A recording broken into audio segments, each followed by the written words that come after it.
Standing on my property today watching the sunrise paint the Colorado mountains gold, I can barely believe how much has changed in just 2 years. 2 years ago, my parents handed my sister Jessica $600,000 for her dream house, while telling me I was nothing but a failure who would never amount to anything.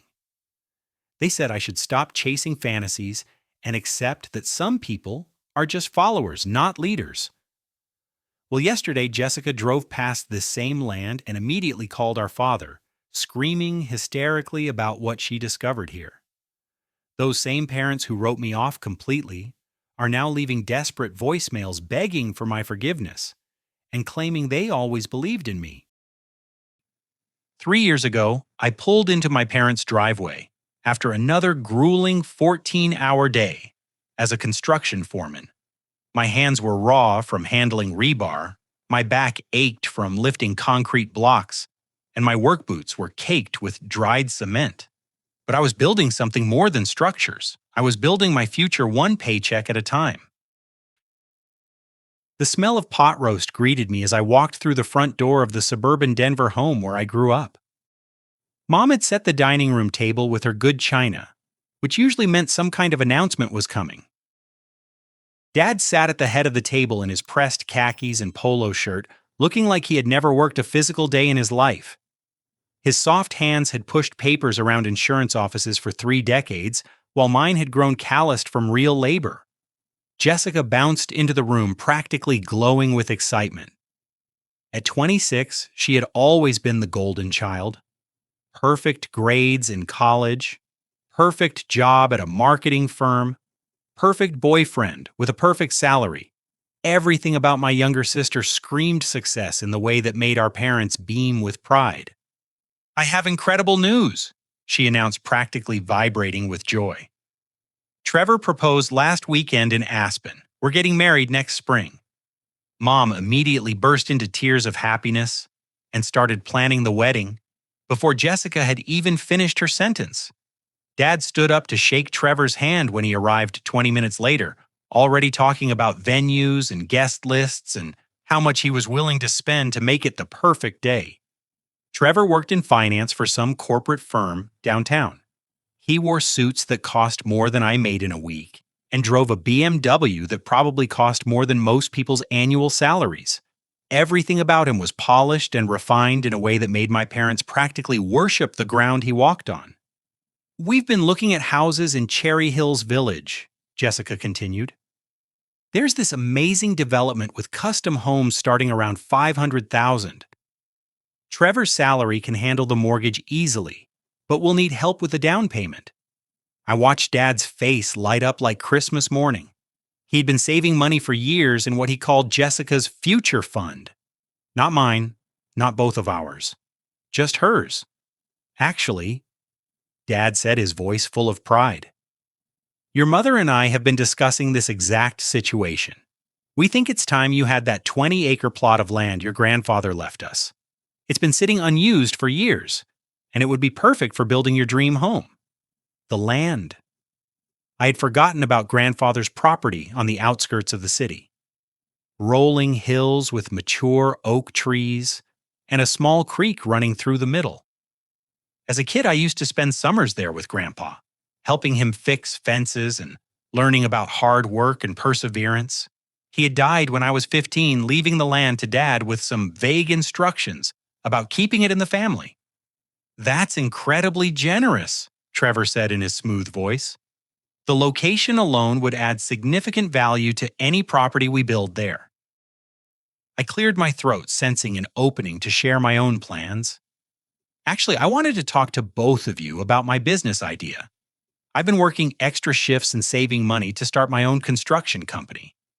There's a real demand for sustainable building practices, and I've identified some distressed properties that would be perfect for eco-friendly renovations." The room went silent. Dad set down his fork and looked at me with that familiar expression of barely contained frustration. Mom sighed quietly like I had just announced another foolish scheme. "Marlon," Mom said gently, "you know we support your ambitions, but you have to be realistic. Remember what happened with the restaurant idea when you were 25?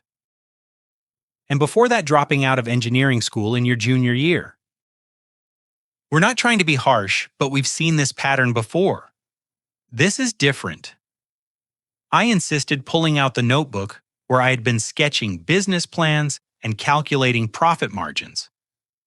I have real experience now, contacts in the industry, and a solid understanding of what works. I just need some startup capital to get the proper licenses and equipment. Dad leaned back in his chair and shook his head slowly. Son, we're not in the business of throwing good money after bad anymore. Jessica has always been responsible with finances. She graduated college with honors, has a stable career, and is marrying someone who can provide security. You're 30 years old and still living paycheck to paycheck. The words hit me like a sledgehammer to the chest. Still living paycheck to paycheck because I was working my way up honestly, learning skills that would last a lifetime. Not sitting behind a desk pushing papers or riding on someone else's success. Your grandfather always said that land should go to the grandchild who would honor his memory through hard work, I said quietly. I think he would have wanted both of us to have a chance at it. Dad's laugh was cold and dismissive. Your grandfather was a practical man, Marlon. He understood the value of making smart decisions. Jessica is making a smart decision by marrying well and building stability. You're still chasing pipe dreams. Dinner continued with wedding planning and house discussions while I sat there feeling invisible. Every idea I contributed was dismissed or ignored, while Jessica's every word was celebrated and encouraged. By the time dessert arrived, I had heard enough. I should head home, I said, standing up from the table. Early shift tomorrow. Marlon, wait, Jessica called as I reached the hallway. I want you to be happy for me. I turned back and saw genuine confusion in her eyes. She had no idea how privileged her position was or how different our parents treated us. To her, this was just normal family support. I'm happy for you, I said honestly. You deserve good things. I just wish everyone believed I could achieve them too. As I reached the front door, Dad caught my arm with a grip that was surprisingly firm for someone who spent his days in an office chair. Let me give you some advice, son. I've already spoken with my financial advisor about liquidating some investments to give Jessica a proper start in life. That's what responsible parents do for children who make responsible choices. But I'm not going to keep enabling your fantasy of becoming some kind of business mogul. It's time you learned that expecting handouts and learned what real responsibility looks like. I looked into his eyes and saw something that chilled me to the bone. This wasn't tough love or motivation. This was genuine belief that I would never succeed at anything meaningful. In his mind, I was already a failure at 30, and he was protecting his money from what he saw as inevitable loss. Thanks for the advice, Dad, I said quietly. I'll remember it. The drive home to my small apartment felt longer than usual. I replayed the conversation over and over, feeling the sting of each dismissive comment and condescending look. But somewhere beneath the hurt, something harder was forming. Something that would drive me to prove every single one of them wrong. 2.5 years ago, I walked into First National Bank, wearing the only dress shirt I owned and carrying a folder thick with business plans, profit projections, and every piece of documentation I thought might help my case. I had been working 70-hour weeks for 6 months, sleeping 4 hours a night, and saving every possible penny. My bank account finally showed $30,000 more money than I had ever accumulated in my life. David, the loan officer, was a thin man in his 40s who looked like he had spent his entire career behind that same desk. He flipped through my business plan with the kind of professional courtesy that doesn't reveal anything about what he's actually thinking. Your credit score is solid, he said after reviewing my application. And your employment history shows consistency and growth in income. The problem is the amount you're requesting and the nature of the business. I'd asked for a $200,000 business loan to purchase distressed properties and renovate them with eco-friendly materials and energy-efficient systems. The math worked perfectly on paper. Buy low, improve, strategically sell high. Repeat the process while building a reputation and client base. What exactly is the problem? I asked, leaning forward in the uncomfortable chair. Construction and real estate are high-risk industries, David explained. Without more collateral or a qualified cosigner, the bank can't justify this level of exposure. If you could bring in someone with substantial assets to guarantee the loan, or if you had another $50,000 in liquid assets, we could work something out. A cosigner. Someone who believed in my vision enough to put their own financial reputation on the line. I knew exactly who I needed to approach, even though my stomach twisted at the thought of asking. The drive to my parents' house felt like preparing for battle. I rehearsed my presentation in the car, highlighting every detail that proved this wasn't another impulsive scheme. I had market research contractor estimates, timeline projections, and conservative profit calculations that showed how the loan could be repaid within 3 years. Mom answered the door, wearing her gardening clothes dirt under her fingernails from working in her prized rose garden. She seemed surprised to see me on a Wednesday afternoon. "Marlon, what brings you by? Is everything okay?" "I need to talk with you and Dad about something important. A business opportunity." She led me into the living room where Dad was watching a golf tournament on their new 75-inch television. He muted the volume and turned to face me with an expression that already looked skeptical. I spread my paperwork across their coffee table like a lawyer presenting evidence to a jury. For the next 20 minutes, I walked them through every aspect of my business plan. I explained the local market demand for sustainable renovation, showed them examples of similar properties that had sold for significant profits, and demonstrated how the loan payments would be manageable even in worst-case scenarios. The bank is willing to approve the loan, I concluded, but they need a cosigner with sufficient assets. I'm not asking you to give me money. I'm asking you to believe in me enough to put your names on paper. Dad picked up the financial projections and studied them for several long minutes. Mom read through the market analysis, occasionally nodding at points that made sense to her business-oriented mind. "This is a lot of money, Marlon," she said finally. $200,000 is not something we can risk lightly. "I understand that completely," I replied. "But look at the numbers. Even if everything went wrong, I could sell the properties and repay most of the loan. And if things go according to plan, I'll be completely independent and building real wealth." Dad set down the papers and looked directly at me with an expression I couldn't quite read. "Son, your heart is in the right place. But this is exactly the kind of thinking that got you into trouble before. You see an opportunity and immediately jump to the best-case scenario without considering all the ways it could fail."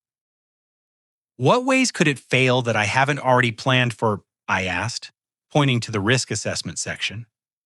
"I've analyzed comparable properties, gotten quotes from suppliers, and built in buffers for unexpected costs." "The restaurant failed because you didn't understand the food service industry," Dad continued. "You dropped out of engineering school because you thought you knew better than your professors. Now you want us to risk our retirement security on another one of your hunches." The words stung because they contained just enough truth to be devastating.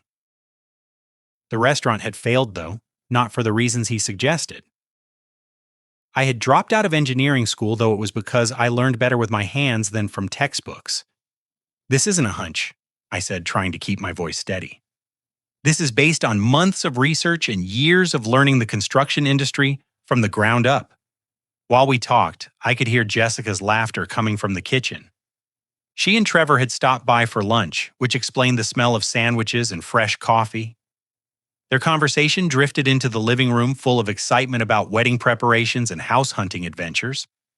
"We looked at 3 more properties yesterday," Jessica was saying. "There's one in Highlands Ranch that's absolutely perfect. 5 bedrooms, 4 bathrooms, gourmet kitchen, 3-car garage. It's listed at $620,000. Trevor's voice joined hers, confident and assured. "My pre-approval letter goes up to $700,000. But we want to stay conservative. With your parents' contribution, we'll have plenty for the down payment and closing costs. My parents' contribution. I looked at Dad and saw something shift in his expression. This wasn't just about my business proposal anymore. This was about priorities and where their financial support would be directed. Dad, I said quietly, Jessica is getting money from you for her house, right? He nodded slowly. Your mother and I have been planning this for years. Jessica has proven herself to be responsible and reliable. She's making a solid investment in her future, with someone who can support her properly. How much are you giving her? Mom and Dad exchanged a look that told me everything I needed to know. We're liquidating some retirement investments to give Jessica $600,000, Mom said. It's enough for a substantial down payment and some furnishing money to help them get started. $600,000. 3 times what I was asking to borrow, not receive as a gift. Money they were willing to give freely to Jessica while refusing to even co-sign a loan for me. I'm not asking for a gift, I said, my voice barely above a whisper.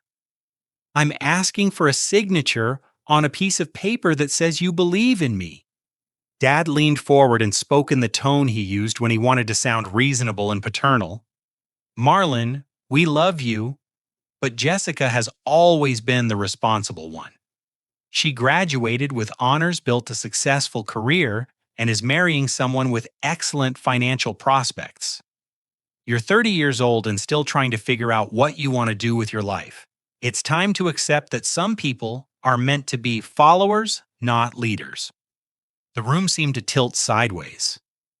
Followers, not leaders. As if my years of physical labor and skill development meant nothing. As if my determination to build something from the ground up was somehow less valuable than Jessica's office job and wealthy fiancé. Jessica and Trevor chose that moment to join us in the living room, both glowing with the kind of happiness that comes from having every advantage in life. What are you all talking about so seriously? Jessica asked, settling onto the couch next to Mom. Marlon has a business proposal, Dad said in a tone that made it sound like I was selling vacuum cleaners door to door. He wants us to co-sign a loan for $200,000. Trevor's eyebrows went up with polite interest. What kind of business? I explained my renovation concept while watching his expression change from curiosity to barely concealed skepticism. Here was someone who dealt with investments professionally, and I could see him calculating risks and returns in his head. The real estate market can be unpredictable, he said diplomatically. Renovation projects often go over budget and take longer than expected. Have you considered starting smaller, maybe with one property, instead of trying to scale up immediately? Starting smaller meant staying smaller. It meant accepting that my dreams should be proportional to my current circumstances rather than my future potential. I've been working construction for 8 years, I replied. I know exactly how much these renovations cost and how long they take. I'm not guessing. Dad stood up and walked to the window, looking out at the perfectly manicured lawn that a landscaping service maintained every week. Here's what we're going to do, he said without turning around. Jessica, your mother, and I have decided to liquidate my retirement portfolio early to give you $600,000 for your house. We want you and Trevor to have the best possible start in your marriage. He turned back to face the room, and his eyes settled on me with something that might have been pity. Marlon, you need to learn from your sister's example. She worked hard in school, chose a stable career, and found someone who can provide security. You're still chasing fantasies and expecting other people to fund your dreams. It's time to stop being such a disappointment to this family. The words hit me like a physical blow. Disappointment to the family, not just unsuccessful or misguided, but an actual source of shame and regret. Jessica looked uncomfortable, probably sensing the tension, but not understanding its depth. Trevor examined his fingernails like he wished he were anywhere else. Mom stared at her hands folded in her lap. I gathered my business plan papers, slowly making sure not to leave anything behind. This moment felt important somehow, like something was ending permanently. Congratulations on the house money, Jessica, I said, meaning it despite everything else. I hope you build something beautiful. I walked toward the front door without looking back, but Dad's voice stopped me in the hallway. Marlon, we're doing this because we love you. Sometimes love means not enabling destructive behavior. I turned around one last time and looked at him standing in the doorway of his comfortable suburban life. And sometimes love means believing in someone when they're asking for the chance to prove themselves, I replied. I guess we'll find out which kind matters more. The drive home was a blur of anger hurt, and something else that took me several miles to identify. Relief. I was relieved to finally understand exactly where I stood with my family and what I could expect from them going forward. No more wondering if they might support my ambitions. No more hoping for encouragement or investment in my future. From now on, everything I accomplished would be entirely my own doing. 2 years ago, I was working 19-hour days and sleeping in my truck between job sites. After my parents' rejection, I had thrown myself into work with the kind of desperation that comes from having no safety net and everything to prove. My hands were permanently stained with paint and concrete, my back ached constantly, and I was living off energy drinks and determination. Carl Hendricks had been watching me for months without saying much. He was 62 years old with 40 years of construction experience and the kind of reputation that meant something in our industry. Contractors half his age still asked for his advice on complex projects, and homeowners paid premium prices just to have his name associated with their renovations. We were working on a high-end kitchen remodel in Cherry Creek when he finally approached me during lunch break. Most of the crew sat in the shade, complaining about the heat and discussing weekend plans. I was studying the electrical schematics for our next project, trying to understand every detail before we started work. You eat lunch with those blueprints every day, Carl said, settling his weathered frame onto a stack of lumber beside me. Most guys your age are talking about sports or women or what they're going to do when they get off work. I looked up from the diagrams and shrugged. I figure the more I understand about every aspect of construction, the better I'll be at my job. That's smart thinking, he said, pulling a thermos of coffee from his lunch cooler. But I get the feeling you're not planning to stay someone else's employee forever. Carl had a way of seeing through people that came from decades of managing crews and dealing with homeowners. He could spot a hard worker, a slacker, or someone with bigger ambitions within the first week on any job. I've been thinking about starting my own company, I admitted, specializing in sustainable building practices and energy-efficient renovations. His weathered face broke into a slow smile. I've been thinking about retirement. Not because I'm tired of the work, but because I want to travel with my wife, while we're still healthy enough to enjoy it. Over the next hour, Carl told me about his situation. He had built a successful contracting business over 2 decades, developing relationships with suppliers, subcontractors, and clients that represented thousands of dollars in future work. But his children had chosen different careers, and he didn't want to sell to some large company that would change everything he had built. I've got 3 renovation contracts lined up for the fall, he said. 2 full house remodels and a commercial kitchen installation. Good clients who pay on time and don't micromanage every detail. The profit potential is around $50,000 if the work is managed properly. I set down my lunch and gave him my complete attention. $50,000 was more than I made in an entire year working for someone else.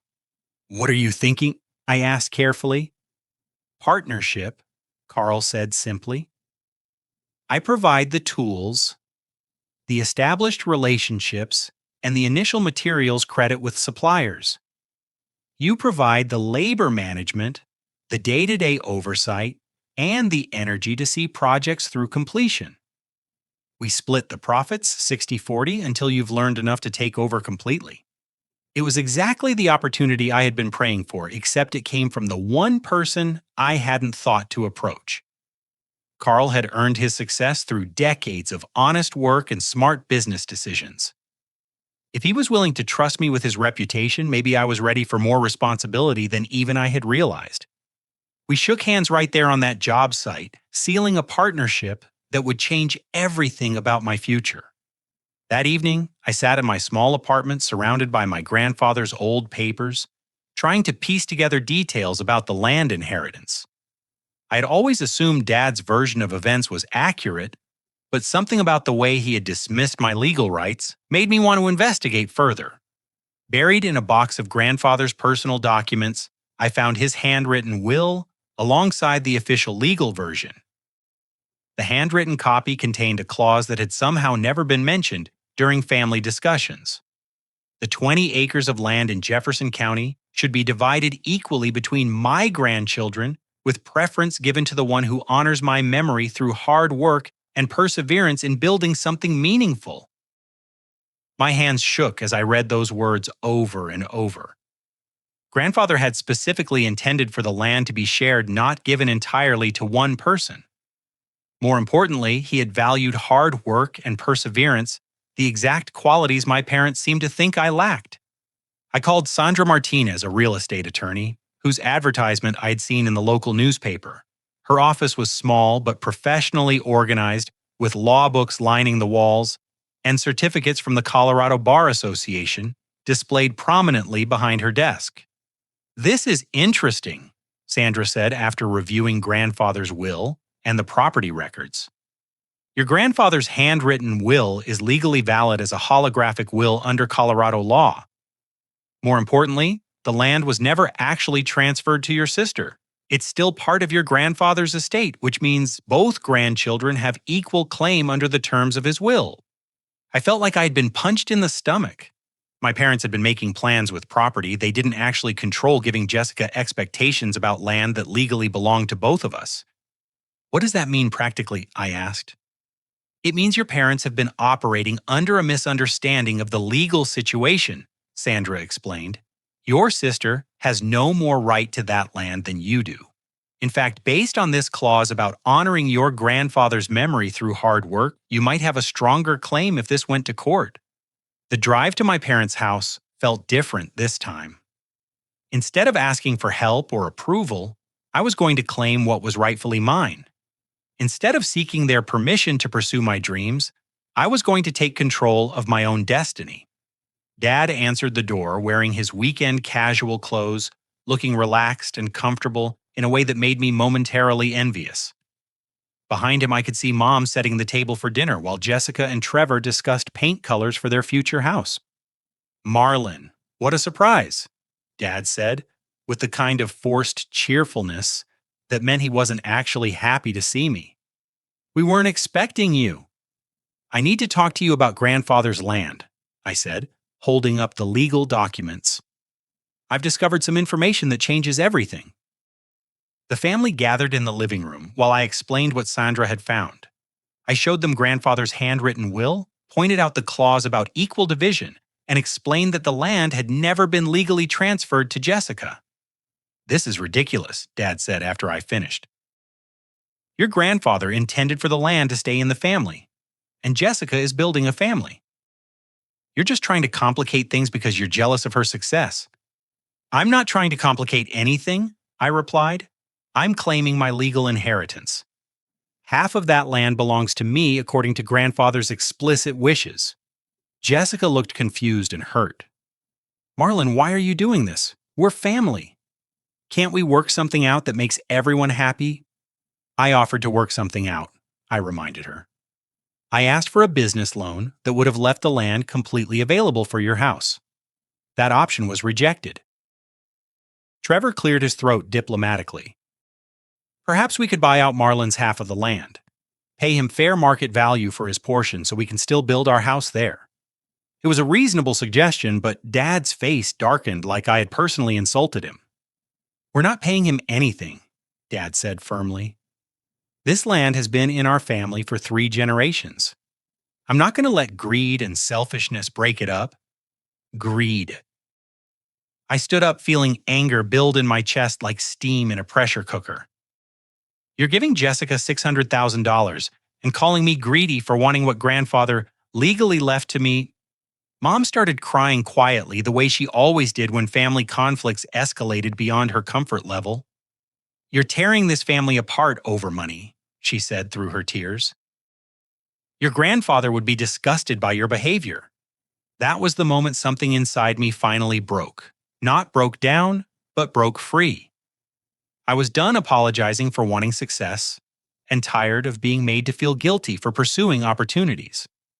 Grandfather left that land to both of his grandchildren. I said, my voice steady and calm. He specifically mentioned hard work and perseverance qualities I've been developing for 8 years while working construction. If you want to fight me in court over what he intended, we can do that. But I'm claiming my inheritance either way. Dad stood up and pointed toward the front door with dramatic authority. "Then choose," he said. "Choose the land or choose your family because you can't have both." I looked around the room at these people who were supposed to love and support me unconditionally. Mom crying into her hands. Jessica looking wounded and confused. Trevor studying his phone like he wished he could disappear. Dad standing there like a judge delivering a verdict. "I choose what's legally mine," I said. "And I choose to build something meaningful with it, exactly like Grandfather hoped someone would." I walked toward the front door carrying Grandfather's will and the legal documents that would change everything. At the threshold, I turned back one final time. "When I succeed, and I will succeed, remember that you chose money over supporting your own son. Remember that you chose favoritism over fairness. And remember that you had the chance to be part of something great."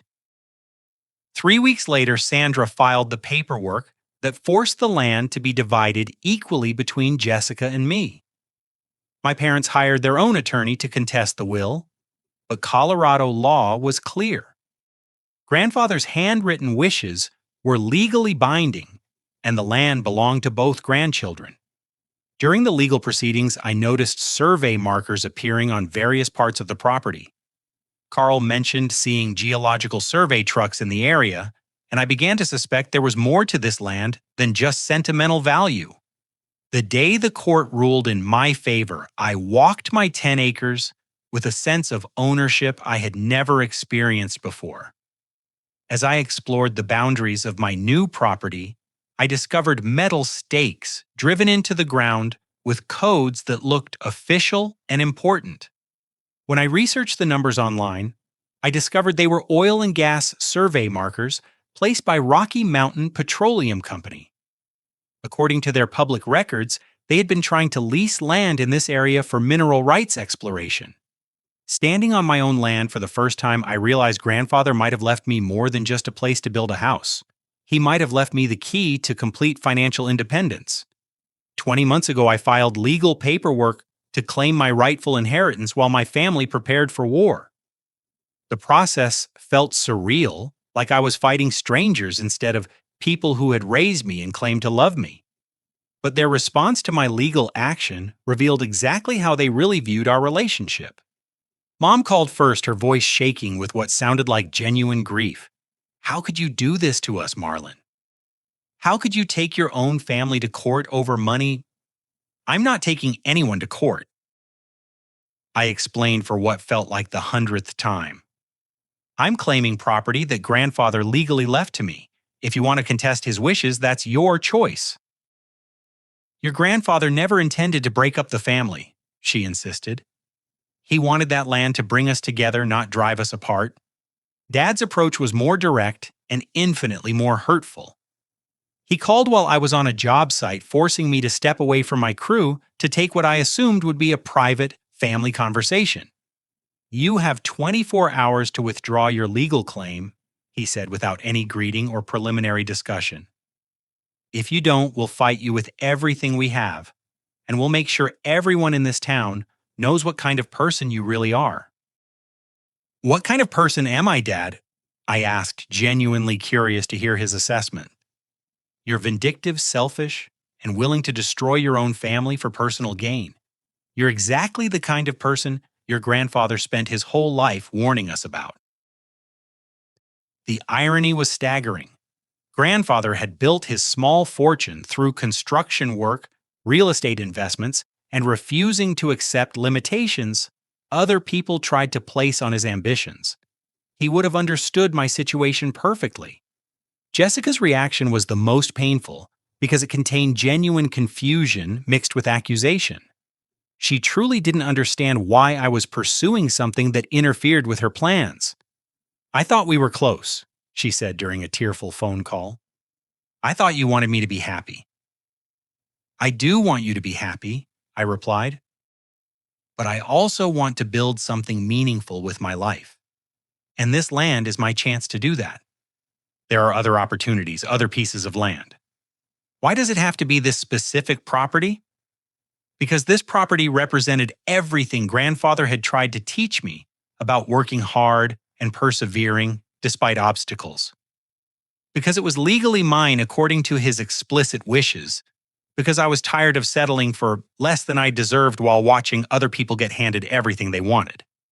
But I couldn't explain any of that without sounding bitter and resentful, so I simply said, "Because it's mine, Jessica. It's what he left to both of us."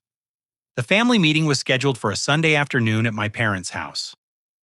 I arrived to find everyone already assembled in the living room, like a tribunal, preparing to deliver judgment. Mom sat rigidly on the couch, her face puffy from crying. Dad paced near the window with barely controlled anger. Jessica and Trevor occupied the chairs nearest to the coffee table, presenting a united front of wounded innocence. "We've spoken with our attorney," Dad began without any pleasantries. "He says your claim has merit legally, but it violates everything your grandfather actually intended." "How do you know what he intended?" I asked. "Were you there when he wrote his will?" "I lived with that man for 18 years before your mother and I got married," Dad replied. "I understood his values and his priorities. He believed in family unity and supporting the next generation's success. He also believed in hard work and earning what you receive," I countered. "Values that seem less important to you when they apply to me." Trevor attempted to mediate with his smooth, professional voice. "Perhaps we could find a compromise that addresses everyone's concerns. Marlon could receive financial compensation equivalent to his share while Jessica keeps the land for the house." It was a reasonable suggestion that might have worked if my parents had approached the situation with good faith. But Dad's response revealed their true position. "We're not paying him anything," Dad said flatly. "This land has been in our family for 3 generations, and I won't let extortion break it up." Extortion. The word hit me like a slap across the face. I'm claiming an inheritance that grandfather specifically left to me. How is that extortion? Because you're using legal technicalities to steal from your own sister? Mom said, her voice rising with emotion. Because you're willing to destroy her dreams just to prove some kind of point about being treated unfairly. The conversation deteriorated from there. Dad delivered his ultimatum about choosing between land and family. Mom accused me of dishonoring grandfather's memory. Jessica cried about her ruined plans and broken trust. Trevor sat quietly, probably calculating how this drama would affect his own life and social standing. By the time I left their house that afternoon, I understood that reconciliation was impossible. They had drawn their battle lines and chosen their side. Now I needed to focus on winning the war they had declared. Carl's renovation partnership exceeded every expectation I had dared to entertain. Our first project, a complete kitchen and bathroom remodel in a historic Highlands Ranch home, finished 2 weeks ahead of schedule and $8,000 under budget. The homeowners were so satisfied they referred us to 3 of their neighbors. The second project, converting a basement into a rental apartment, taught me advanced electrical and plumbing skills while generating a $15,000 profit. Carl supervised the work initially, but gradually stepped back, as I proved capable of managing every aspect independently. "You've got natural instincts for this business," he told me, while we cleaned up after completing our third successful renovation. "Most contractors learn through trial and expensive error. You think through problems before they become problems." The money from our partnership allowed me to hire Sandra for aggressive legal representation. When my parents contested grandfather's will, She filed motions that forced them to produce evidence supporting their claims. When they couldn't demonstrate that grandfather intended anything different from what his written will explicitly stated, their case fell apart quickly. The court ruling was decisive and comprehensive. Judge Patricia Williams reviewed all the evidence, including testimony about grandfather's values and character, before delivering her verdict. The decedent's handwritten will is clear and legally binding, she stated from the bench. The land in question must be divided equally between the two grandchildren as explicitly directed.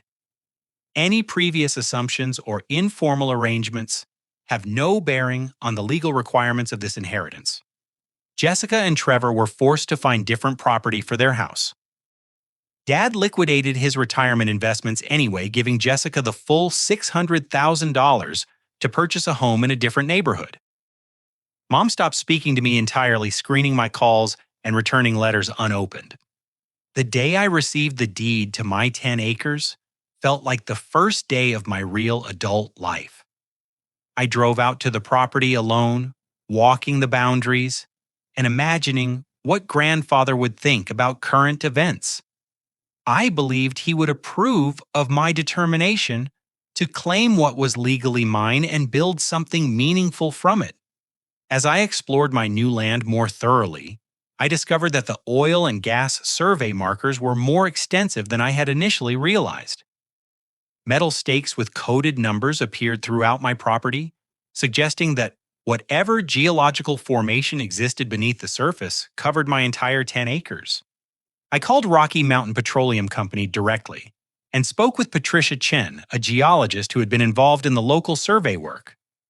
"We've been trying to lease mineral rights in that area for 18 months, she explained. The geological formations suggest potential oil and natural gas deposits, but we need property access to conduct test drilling. What kind of potential are we talking about? I asked. Preliminary surveys indicate significant hydrocarbon deposits, possibly extending over several hundred acres. If our estimates are correct, this could be one of the more valuable discoveries in Jefferson County in recent years. My heart started beating faster as I began to understand the implications. Grandfather hadn't just left me land for building a house, he had left me property that might contain enough oil and gas to fund any business venture I could imagine. What would mineral rights leasing involve? I asked. Typically, we provide an upfront payment for drilling rights, usually between $50,000 and $200,000 per property, plus a percentage of any oil or gas extracted. If the deposits are as substantial as our surveys suggest, the long-term value could reach into the millions. That evening, I sat on my land watching the sunset paint the Rocky Mountains in shades of gold and purple. My family had tried to shame me for pursuing what was legally mine. They had called me greedy and vindictive for refusing to accept their version of fairness. But grandfather had known exactly what he was doing when he wrote his will.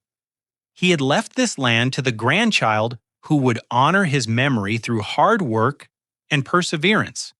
He had rewarded the values that actually mattered: determination, integrity, and the courage to build something from nothing. Tomorrow, I would start negotiating with Rocky Mountain Petroleum. Within a month, I would have enough money to expand my construction business beyond anything my parents thought possible. And someday they would understand that their rejection had been the greatest gift they could have given me. It had forced me to discover strengths I never knew I possessed, and opportunities I never would have pursued if they had simply supported my dreams from the beginning. 18 months ago, I signed a mineral rights lease agreement that changed everything about my financial situation and future prospects. Patricia Chen's estimates had been conservative. Rocky Mountain Petroleum's geological tests revealed oil deposits that extended deeper and wider than their initial surveys had suggested. The lease agreement provided me with a $200,000 upfront payment for drilling rights, plus 18% of all oil and gas extracted from my property over the next 20 years. Conservative estimates projected my total income from mineral rights alone would exceed $2 million annually once full production began. But money was just the beginning. Real wealth comes from understanding how to multiply opportunities and build systems that generate ongoing success. Carl had taught me that lesson through our renovation partnership, and I was ready to apply it on a much larger scale. I used the petroleum money to purchase professional grade construction equipment, hire 12 full time employees, and establish Hendricks Construction as a legitimate corporation with proper licensing insurance and legal protections. Carl remained as a consultant and mentor while I took over daily operations and strategic planning. Our first major contract came through one of Carl's longtime relationships. The Marriott downtown Denver needed a complete renovation of their lobby restaurant and conference facilities. The project timeline was aggressive, the quality standards were unforgiving, and the potential profit was enough to establish our company's reputation permanently. "This is your chance to prove you can handle the big leagues," Carl told me, as we walked through the empty hotel spaces that would become our workshop for the next 4 months. "Succeed here and you'll have more work than you can handle. Fail and word will spread that you're not ready for major commercial projects."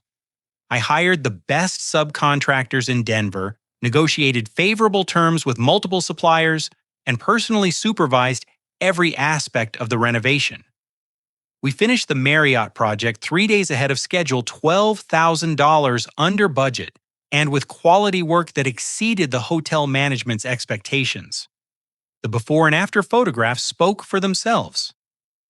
We had transformed tired, dated spaces into modern, elegant areas that looked like they belonged in architectural magazines.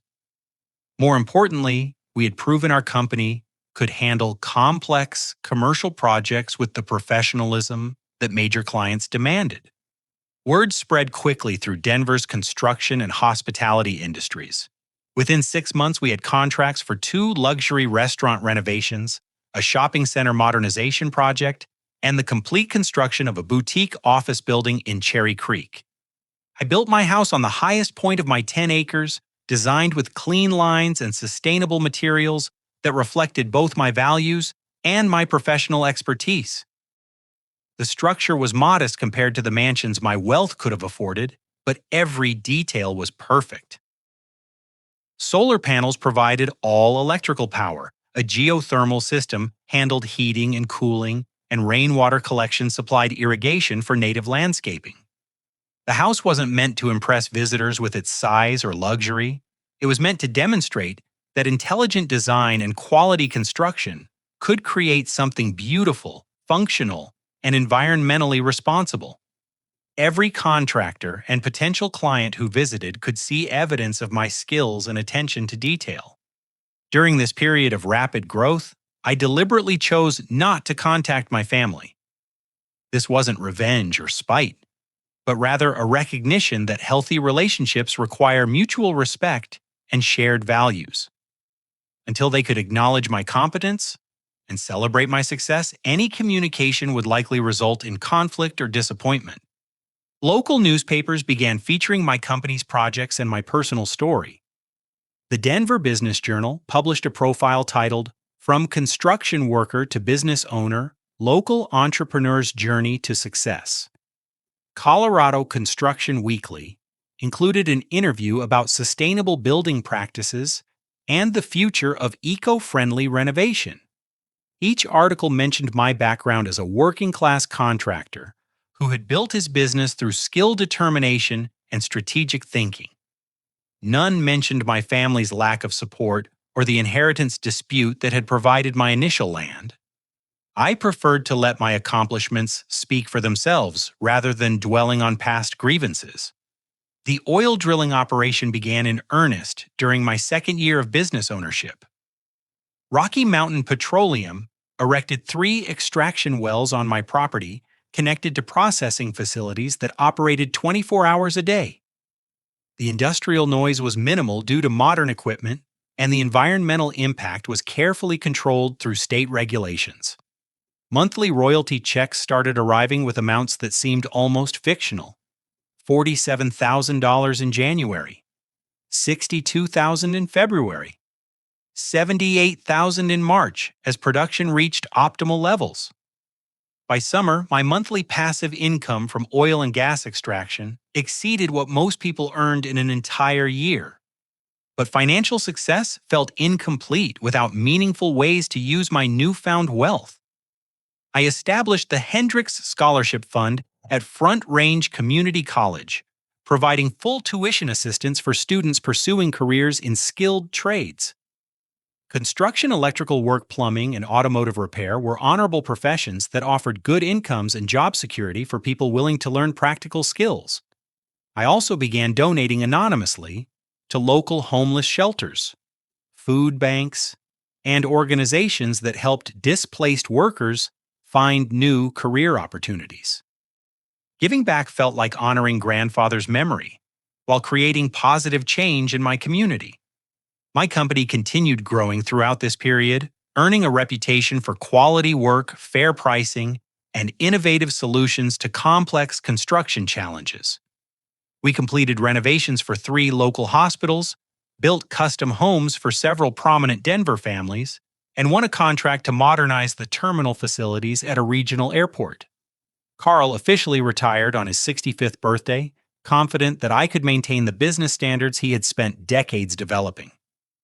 During his retirement party, attended by dozens of contractors, suppliers, and clients, he gave a speech that brought tears to my eyes. "Marlon didn't just learn construction techniques from me," he said to the assembled crowd. "He learned that success comes from treating people fairly, delivering what you promise, and never compromising on quality. This company will continue succeeding because those values are now part of its foundation." Success without family to share it felt hollow sometimes, especially during holidays and major milestones. But I had built meaningful relationships with my employees, developed friendships within the construction industry, and earned respect from clients who valued quality work. My life was full and purposeful, even without the family connections I had once considered essential. As my second year of business ownership drew to a close, Rocky Mountain Petroleum's production reports indicated that my property contained even larger oil reserves than their initial estimates had projected. The company offered to purchase my mineral rights outright for $15 million, or I could continue receiving percentage-based royalty payments that might total $50 million over the next 20 years. I chose to keep the royalty payments, understanding that long-term wealth comes from owning assets that generate ongoing income rather than accepting one-time payouts. This decision would prove crucial as events began to unfold that would force my family to confront the reality of my success. Standing on my deck on Christmas morning looking out over land that was completely mine and business operations that I had built from nothing, I felt a deep sense of satisfaction that had nothing to do with proving anyone wrong. I had created something meaningful through hard work, intelligent planning, and refusing to accept other people's limitations. Grandfather would have been proud. And someday perhaps my parents would understand that their lack of faith had actually been the catalyst for everything I had accomplished. 3 months ago, Jessica's carefully planned life began to unravel in ways that revealed how fragile financial security can be when it's built on other people's money rather than personal competence. The housing market downturn that started in late spring had triggered a cascade of economic problems that affected seemingly stable industries and careers. Trevor's finance firm downsized aggressively during the summer, eliminating 30% of their workforce to maintain profit margins. Despite his MBA and 6 years of experience, Trevor found himself competing against dozens of equally qualified candidates for a limited number of positions. The job market that had once seemed limitless was suddenly brutal and unforgiving.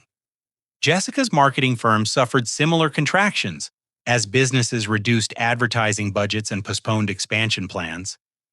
Her position survived the first round of layoffs, but her hours were cut to part-time and her salary was reduced by 40%. What had once been a comfortable dual income was now barely sufficient to cover their basic living expenses. They had purchased their house in Highlands Ranch with a $600,000 budget, assuming that Trevor's $75,000 salary and Jessica's $50,000 income would easily support the mortgage payments. But reduced hours, lost employment, and increased living costs created a financial pressure that grew more intense each month. Credit cards that had once been used for vacations and luxury purchases now covered grocery bills and utility payments. The savings account that was supposed to fund their future was systematically depleted to bridge the gap between income and expenses. Within 8 months of their wedding, Jessica and Trevor were struggling in ways they had never anticipated. Meanwhile, my business continued expanding despite broader economic challenges.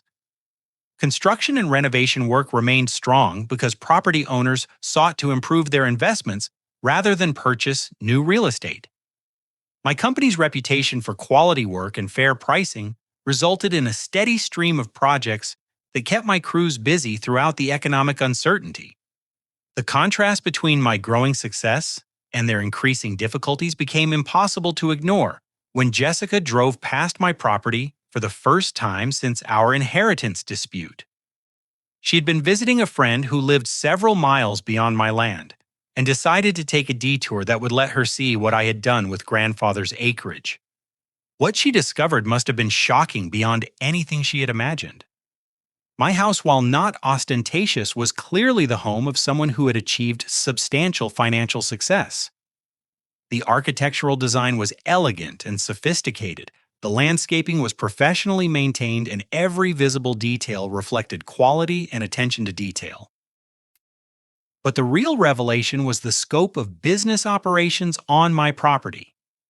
3 oil derricks operated continuously connected to processing facilities that represented millions of dollars in industrial infrastructure. Construction equipment bearing the Hendricks Construction logo indicated a company with significant assets and ongoing projects. Company trucks moved regularly along the access road, suggesting active business operations rather than just residential property. Jessica called our father immediately, her voice filled with shock and disbelief. "Dad, you need to see what Marlon has done with that land," she said, her words tumbling over each other in excitement and confusion. "There are oil wells everywhere, and he's built this incredible house. And there are construction trucks with his company name on them. This isn't someone who's struggling financially. This is someone who's become genuinely wealthy." Dad's first reaction was denial. According to his worldview, I was supposed to be learning hard lessons about responsibility and realistic expectations. The idea that I had succeeded beyond his wildest projections contradicted everything he believed about my capabilities and character. "That's impossible," he told Jessica. "Marlon was broke 2 years ago. There's no way he could have built anything significant in that short time." But curiosity eventually overcame skepticism, and Dad drove out to see my property for himself. What he found confirmed Jessica's report and challenged every assumption he had made about my potential for success. The transformation was undeniable.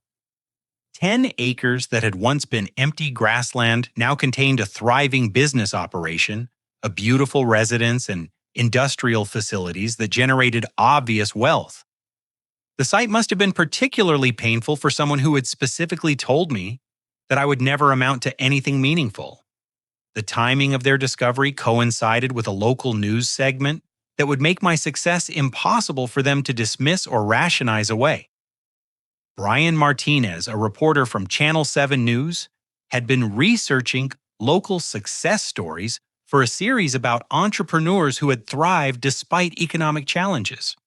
Someone had mentioned my company's rapid growth and unusual origin story, prompting Brian to request an interview about my journey from construction worker to business owner. I agreed to the interview because it might generate additional business, while highlighting opportunities in skilled trades for young people considering career options. The interview took place on my property, with oil derricks and construction equipment visible in the background. Brian asked thoughtful questions about my business philosophy, growth strategies, and plans for future expansion. Toward the end, he inquired about the personal side of my entrepreneurial journey.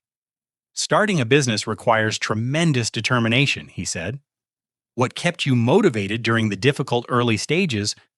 I thought carefully before answering, wanting to be honest without sounding bitter or resentful. My family didn't believe in my potential, I said simply. They saw me as someone who would always need support, rather than someone who could create value independently. That lack of faith forced me to develop internal motivation and self-reliance that I might not have discovered otherwise. So you turned doubt into determination? I turned their doubt into my determination. Sometimes the greatest gift someone can give you is their disbelief in your capabilities. It forces you to prove to yourself what you're actually capable of accomplishing. The interview aired during the evening news with the title, From Family Disappointment to Oil Millionaire Local Man's Inspiring Journey. The segment highlighted my business success, property development, and wealth creation, while mentioning the family skepticism that had motivated my achievements. My parents watched the broadcast in their living room, finally understanding the full scope of what I had accomplished during our years of separation. The man they had called a failure and disappointment was being featured on television as an example of entrepreneurial success and community contribution. Mom called first, her voice shaking with emotion and regret. "Marlon, honey, I saw the news story." She began struggling to find words that could bridge 2 years of silence and misunderstanding. "I had no idea you had built something so successful. I'm so sorry we didn't support you when you needed us." Her apology sounded genuine, but it also revealed how conditional their love and respect had always been. When they thought I was struggling, I was an embarrassment to be managed and contained. Now that my success was publicly validated, I was someone worth acknowledging and celebrating. Dad's voicemail arrived later that evening, and his tone reflected a mixture of pride and embarrassment that he couldn't quite conceal. "Son, your mother and I are incredibly proud of what you've accomplished," he said with forced enthusiasm. "We always knew you had potential, and it's wonderful to see you proving everyone right about your abilities." The revisionist history was almost comical. Dad was claiming he had always believed in me, despite telling me directly that some people are meant to be followers rather than leaders. He was suggesting that their lack of support had been strategic rather than genuine doubt about my capabilities. Jessica's text message was the most honest of their responses. "I watched your interview, and I'm amazed by everything you've built. I know we hurt you badly, and I understand why you stopped talking to us. Trevor and I are going through some difficult financial times, and seeing your success makes me realize how wrong we were about so many things. I miss having you in my life, and I hope someday you might be willing to forgive our family for not supporting your dreams." 3 weeks passed before I decided to respond to any of their communications. During that time, I thought carefully about what reconciliation might look like and what boundaries would be necessary to protect the emotional stability I had worked so hard to achieve. The local newspaper published a follow-up story that provided additional context about my success and community involvement. The article revealed that I had quietly donated over $500,000 to local charities, educational programs, and organizations that helped people transition into skilled trades careers. The contrast was striking and probably painful for my family to contemplate. While they had struggled with their own financial challenges and focused on their immediate needs, I had been using my success to create opportunities for other people. The man they had called selfish and vindictive was actively working to improve his community and help others achieve their own success. That article finally prompted me to respond to their attempts at reconciliation. Not because I needed their approval or validation, but because forgiveness and healing might benefit everyone involved in moving forward constructively. Present day. I agreed to meet my family at a neutral restaurant after 3 weeks of careful consideration about what reconciliation might realistically look like. I chose a quiet bistro in downtown Denver public enough to prevent emotional outbursts, but private enough for honest conversation. Carl joined me for moral support, understanding that facing my family after 2 years of separation would be emotionally challenging, regardless of my current success. Dad and Mom arrived, first looking older and more fragile than I remembered. The stress of our family conflict, combined with their own financial concerns about retirement security, had clearly taken a toll on their health and confidence. They sat across from me with expressions of genuine remorse, mixed with the awkward uncertainty of people who know they've made serious mistakes. Jessica came separately, arriving 15 minutes later with red-rimmed eyes that suggested she had been crying during the drive. She looked smaller somehow, diminished by the financial pressures and relationship stress that had dominated her life since the economic downturn began affecting their household income. "Thank you for agreeing to meet with us." Dad began, his voice carrying none of the authority and confidence I remembered from our previous confrontations. "We've had a lot of time to think about our behavior, and we owe you sincere apologies." I listened without responding immediately, wanting to understand the depth of their recognition about what had gone wrong between us. "I was completely wrong about your business potential," he continued. "I let my own fears about financial security cloud my judgment about your abilities and determination. When you asked for our support, I should have found ways to help you succeed instead of protecting myself from what I assumed would be another disappointment." Mom reached across the table toward my hand, then pulled back when she realized I might not welcome physical contact yet. "We failed you as parents," she said, her voice barely above a whisper. "We let favoritism and stereotypes about success influence how we treated our own children. Jessica got support because she fit our expectations, and you got doubt because we couldn't see past our own limited perspectives." Jessica's apology was the most difficult to hear because it contained genuine personal accountability rather than just regret about consequences. "I took your support for granted my entire life," she admitted. "I assumed that parents were supposed to help their children financially, and I never questioned why you deserved less assistance than I received. I was so focused on my own plans that I couldn't see how unfairly you were being treated." She paused, struggling with emotions that seemed to have been building for months. "Trevor and I have been fighting constantly about money and career pressure. We've had to move to a smaller apartment, and we're using credit cards for basic expenses. Watching you succeed while we struggle has made me realize that character and work ethic matter more than education and connections. You earned everything you have, and I was just handed opportunities without appreciating their value." I sat quietly for several long moments, processing their words and considering how to respond. These were the same people who had called me a failure and disappointment, who had refused to co-sign a business loan while giving my sister $600,000, who had demanded I choose between family and legal inheritance rights. But they were also human beings who had made mistakes based on limited perspectives and genuine fears about financial security. Their apologies sounded sincere, and their recognition of past errors seemed complete rather than partial or self-serving. "I appreciate your apologies," I said finally.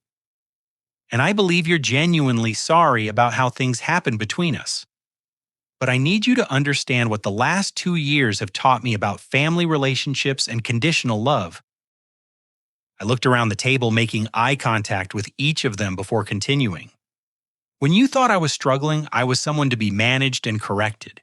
When you discovered I was successful, I became someone worth knowing and celebrating. That kind of conditional relationship isn't sustainable or healthy for anyone involved." Carl squeezed my shoulder supportively, understanding that this conversation was crucial for my long-term emotional well-being. "You forced me to discover strengths I never knew I possessed," I continued. "Your rejection taught me self-reliance and determination that I couldn't have developed if you had simply supported my dreams from the beginning. In some strange way, your lack of faith was exactly what I needed to build real confidence in my own abilities." Dad nodded slowly, perhaps beginning to understand that my success had come at the cost of family relationships that should have been sources of strength and encouragement. But success without family to share it feels incomplete, I admitted. I built a good life and a meaningful business, but I've missed having people who knew me before I achieved financial independence. I've missed the possibility of relationships based on love rather than accomplishment. Mom started crying again, but these seemed like tears of relief rather than grief. If we're going to rebuild our family relationships, I said, it has to be based on mutual respect and genuine care for each other's well-being. No more favoritism, no more conditional support based on whose choices you approve of, and no expectations that my financial success changes my obligations to anyone. I pulled out a legal document I had prepared for this conversation. I'm establishing a family trust fund with enough money to ensure none of us ever experience financial insecurity. But accessing those funds requires participation in family counseling and demonstrated commitment to treating each other with equal respect and consideration. Jessica looked surprised and touched by the gesture. Dad appeared relieved that their retirement security might be protected. Mom seemed overwhelmed by the possibility of restored family unity. I also want to offer you employment in my company if you're interested, Jessica. I need someone with marketing experience to help manage our growth and develop relationships with new clients.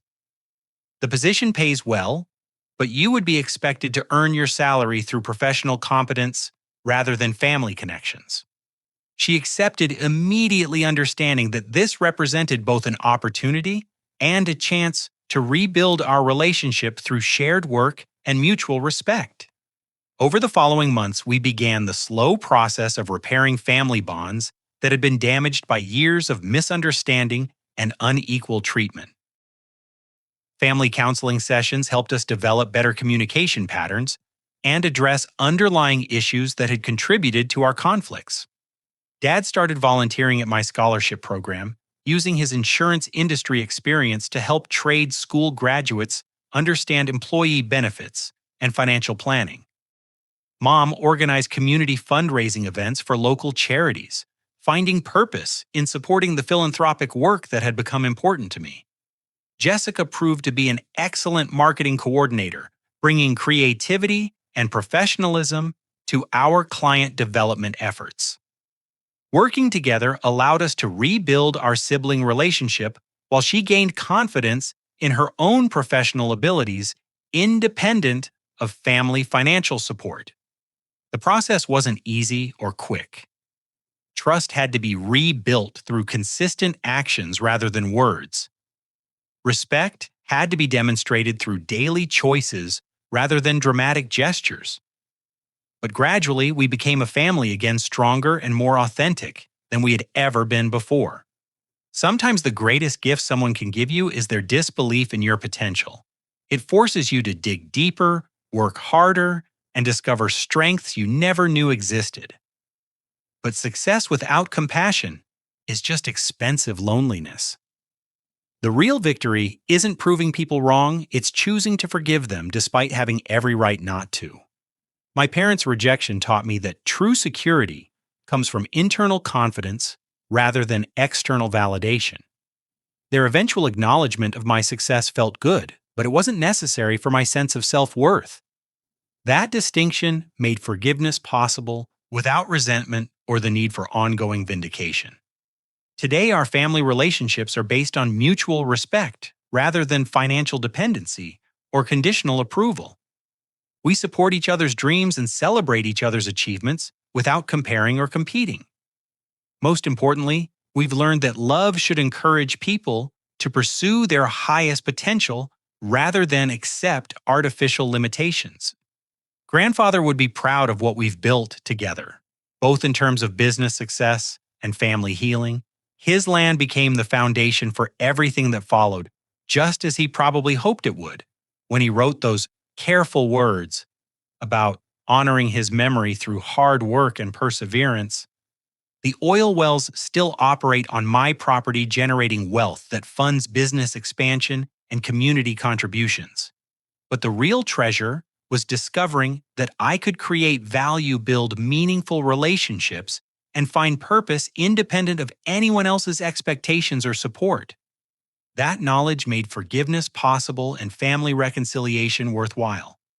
Let me ask you something. Have you ever had someone important in your life doubt your potential or dismiss your dreams? How did their lack of faith affect your determination to prove them wrong? I'd love to hear your stories in the comments below. And if this story resonated with you, please give it a like to help others find it who might need to hear this message. Don't forget to subscribe for more real-life stories about overcoming family challenges and building success despite the odds. And please share this with anyone in your life who's facing doubt from people who should be supporting their dreams instead of limiting them.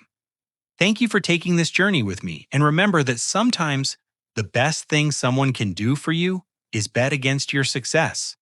It forces you to bet on yourself, and that's when real magic happens. Until next time, keep building something meaningful and never let anyone else define what you're capable of achieving.